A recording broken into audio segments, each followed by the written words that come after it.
You know, when people think of South Korea, the first things that come to mind are outstanding skincare products, mouth-watering bakeries everywhere, K-dramas, the beautiful language, K-pop, the food, and trust me, I love all of that too. But my choye, my absolute favorite part of Korea, wasn't something flashy or trending. It was standing quietly inside the War Memorial of Korea. A war that nearly erased everything, and yet, from that destruction came the Korea we know today, resilient, creative, and thriving. In this video, I'll take you on a quick tour of one of Korea's most powerful museums, and at the end, I'll show you the part that actually brought me to tears.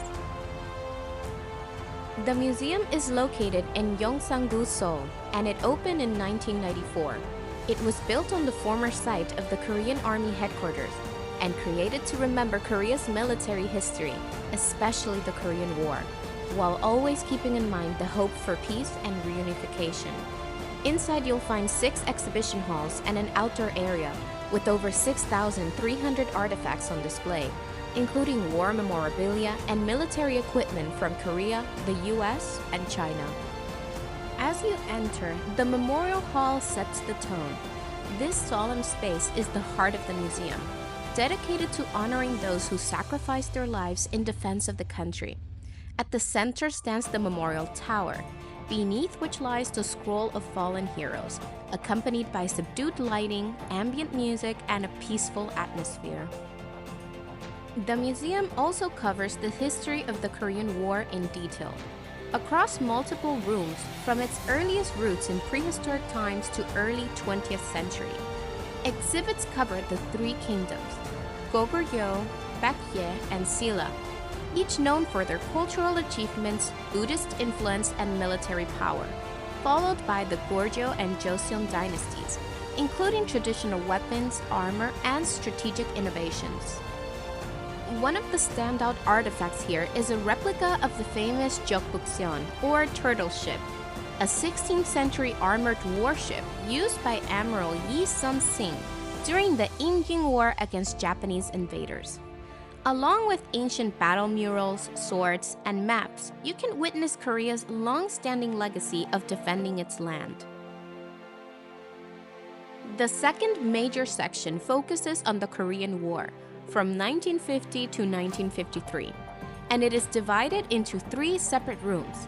The first one documents the outbreak of the war after the North invaded the South. Exhibits explain the political division after World War II and the early days of battle. You'll see interactive maps, photographs, and documents that provide context for the war's beginning and global implications. The second war room focuses on all major battles and turning points of the Korean War, up until the Seoul recapture. Detailed stories, soldier artifacts, and combat footage immerse you in the battlefield experience. A strong focus is placed on both military strategy and personal stories of survival and loss. But beyond tactics and weapons, war is about people here. The third room shifts the focus to the human side of the conflict. Emotional displays include letters from soldiers, photographs of displaced families, and reconstructions of refugee life. After this experience, you can find the Expeditionary Forces Room, which honors the 16 UN allied nations that came to South Korea's aid. It features flags, uniforms, donated weapons, and personal mementos from soldiers. There's also a map and timeline of each country's involvement. I was also surprised to find out that even my own country, the Dominican Republic, was listed here too. It's a place to understand the war's global reach and to recognize the sacrifices of foreign soldiers who fought far from home. One of the most moving parts for me was the exhibition of donated items room.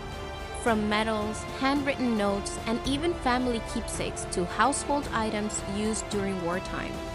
Each piece narrates individual experiences, and it reminds you that history isn't just in books, it's in what people leave behind. There is also a special room for the ROK Armed Forces.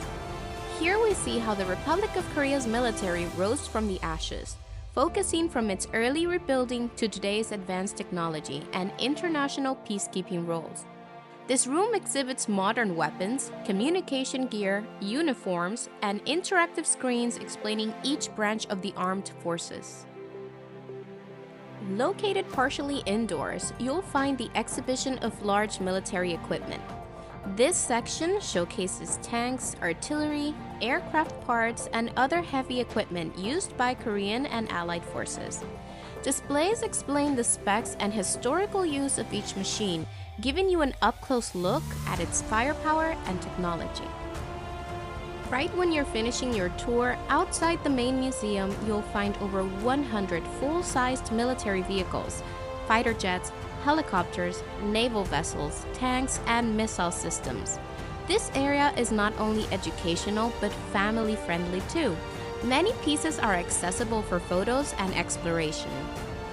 And scattered throughout the outdoor grounds, you will also be able to see dozens of monuments, each one with a powerful meaning, honoring a specific sacrifice or memory.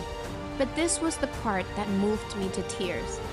Standing in front of the Statue of Brothers, representing a South Korean officer embracing his North Korean brother, a powerful symbol of both division and reconciliation. Beneath it, a cracked dome reflects Korea's painful past and hope for reunification. You don't just see two figures embracing, you feel every story of separation, longing, and the hope that healing might one day be possible. I know this was only a glimpse of everything you can see here, but I hope it helped you feel why this museum stayed with me. Here they don't just teach you history, they help you feel it. Thank you for watching, and if you ever find yourself in Korea, I truly hope you take the time to visit this place.